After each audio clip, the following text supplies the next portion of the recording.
Thank you very much to the 10 official speakers. I will now ask the Director General to lead the members of the jury to a corner of the National Assembly that only he knows.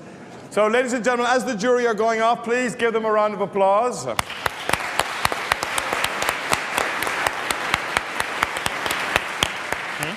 Please show your appreciation to the members of the jury.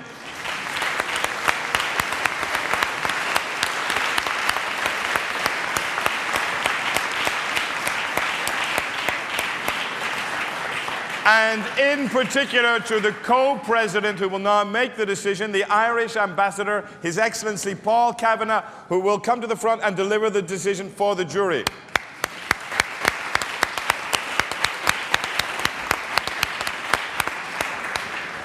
We're going to give an honourable mention to a second individual speaker. Fine.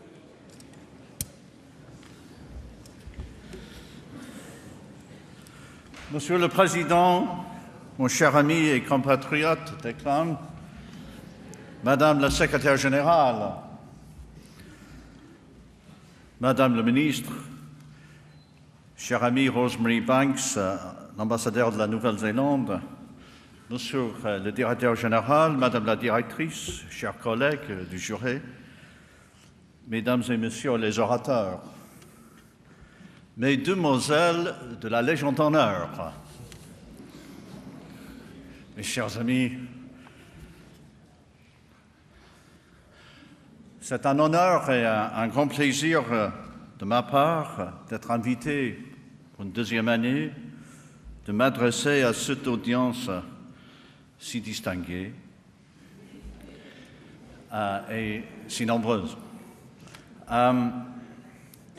Au début de soirée, on m'a présenté à travers une introduction très flatteuse, un peu exagérée même. Cela m'a fait penser à un monsieur, un homme d'affaires en États-Unis il y a quelques années qui était présenté devant une telle soirée avec une introduction comparable. Et l'hôte l'a décrit comme un homme d'affaires qui a fait une fortune, qui a fait des milliards dans le pétrole en Californie. Et lui, il a pris la parole et il lui fallait faire quelques précisions. Et il a dit merci beaucoup, mais c'était effectivement pas en Californie, c'était dans l'Oklahoma. Et en plus, ce n'était pas exactement dans le pétrole, c'était plutôt en charbon. Et comme je suis là, ce n'était pas des milliards, c'était plutôt des millions. Et pour être honnête, ce n'était pas des bénéfices, c'était plutôt une perte.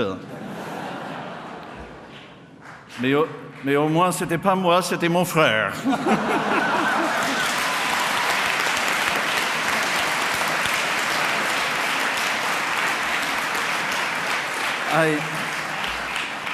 This is the second year in a row when I've been given the honor of relaying the decision of the jury. And together with my fellow jurors, we have been very, very impressed by the strength of the argumentation, by the passion on both sides, by the partisanship of the audience. And as we look out over the sea of young faces, of young French men and women, we are all convinced, as we were last year, that the future of this country is in very dangerous hands.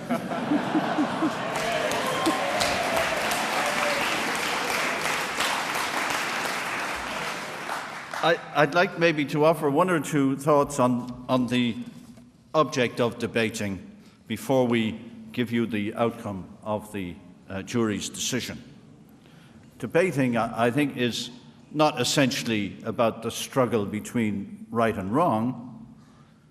Personally, I'm a child of the 20th century, and among the lessons of that century is surely that we must approach with care those who would argue with absolute certainty that their convictions are the true ones, superior to all the rest, to the exclusion of anything else.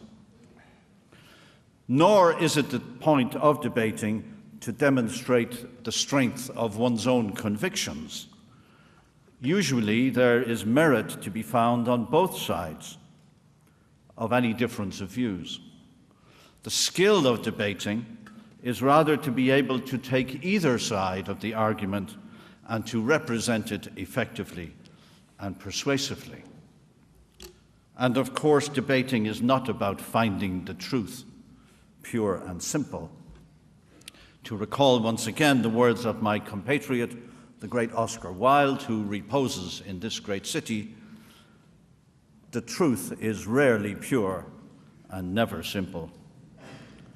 By the same token, ladies and gentlemen, with an eye to this evening's motion, I would suggest that a debater should not seek to persuade an audience by exclusive recourse to logic, while setting aside every appeal to passion, or by discounting passion's power. Remember the comment of Karl Buchner of Harvard University: "They may forget what you said, but they will never forget how you made them feel." Or think of Angela Monet's comment: "Those who danced were thought to be quite insane, but by those who could not hear the music." And wasn't it de La Rochefoucauld who said, "If we resist our passions, it is more through our weakness than from our strength"? Of course, in Paris, more than any other city in the world, it's a very difficult job to argue against passion. And it's very difficult in the case of an Irishman also, I think, to argue against passion. On the other hand, ladies and gentlemen, the idea of debating is not simply to rouse the listener so that they are moved by emotion alone to the exclusion of reason. Think of William Butler Yeats's lament in his renowned poem, The Second Coming. The best lack all conviction, while the worst are full of passionate intensity. Or remember Cicero's axiom that he only employs his passion who can make no use of his reason. Ladies and gentlemen, in my own profession and Rosemary's, that of diplomacy, I can tell you that when it comes to logic and passion, each has its place.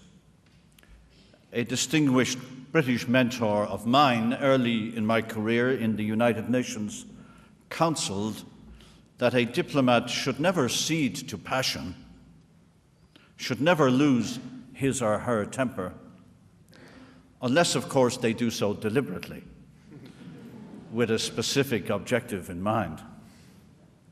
The happy medium, the mot juste, the right balance, should surely be our North Star.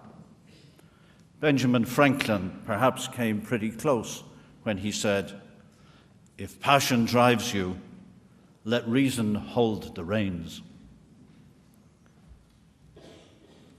Mesdames et messieurs, comme aurait dit un certain général, je vous ai entendu.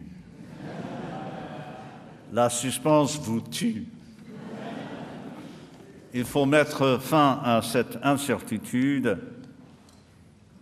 et aux réflexions de cet ambassadeur.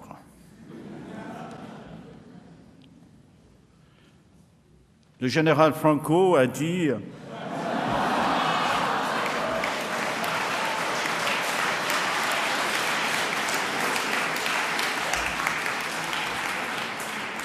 que des généraux ce soir, a dit que le problème avec ces élections démocratiques, c'est qu'on ne sait jamais en avance le résultat.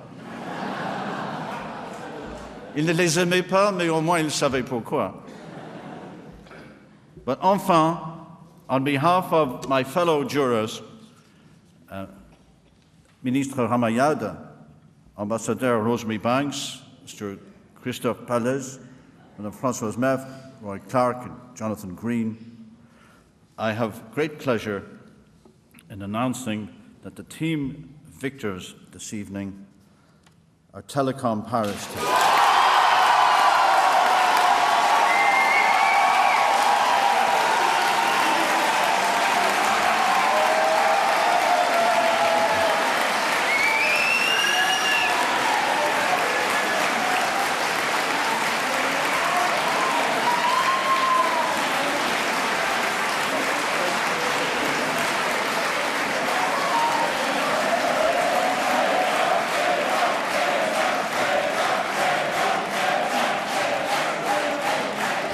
Ladies and gentlemen, but in doing so, my fellow jurors have asked me to emphasize how very, very close the judgment came.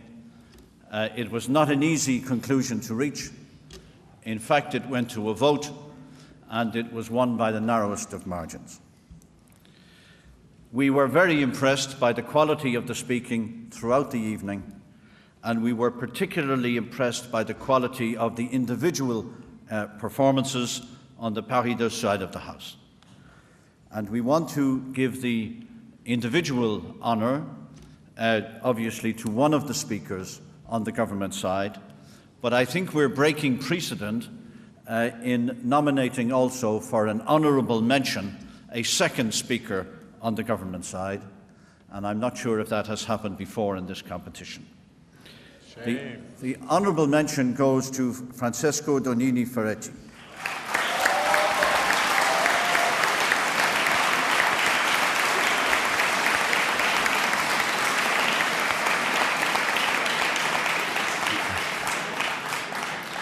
And the best individual speaker of the evening goes to Emmy Shields.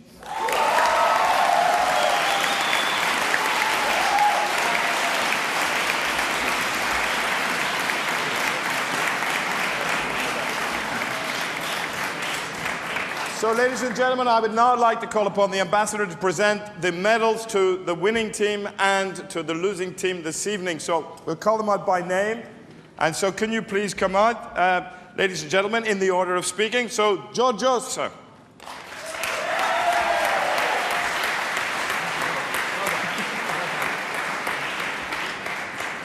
The second speaker, Edouard.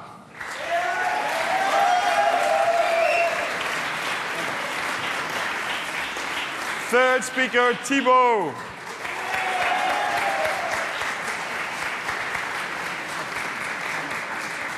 Fourth speaker, Adrian.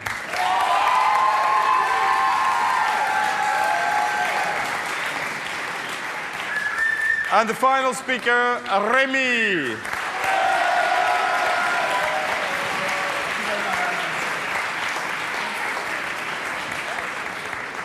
There are indeed 2 supplementary members because each squad for each team can be made up of 7 members. You have seen 5 of the members of the Telecom squad this evening. I believe there are 2 other members of the squad in the audience. So can I ask Arthur Strill and Daniel Nassar to come up to the front, please?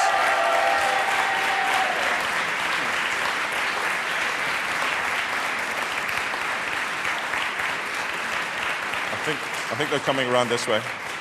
Really down close. Oh, that was very good. Arthur Strill, ladies and gentlemen.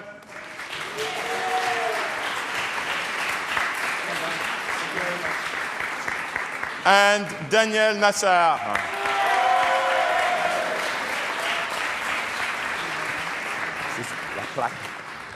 And now, ladies and gentlemen, I would call upon the ambassador to present the plaque for Best Speaker to Emmy Shields.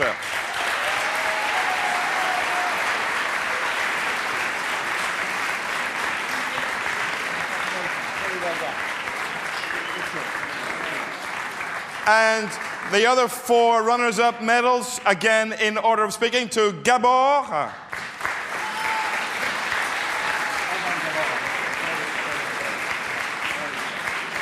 To Daria.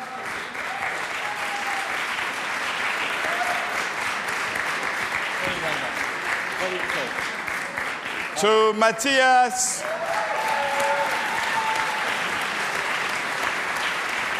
well done. Very close. And to Francesco. Ja, Joe, het is ook.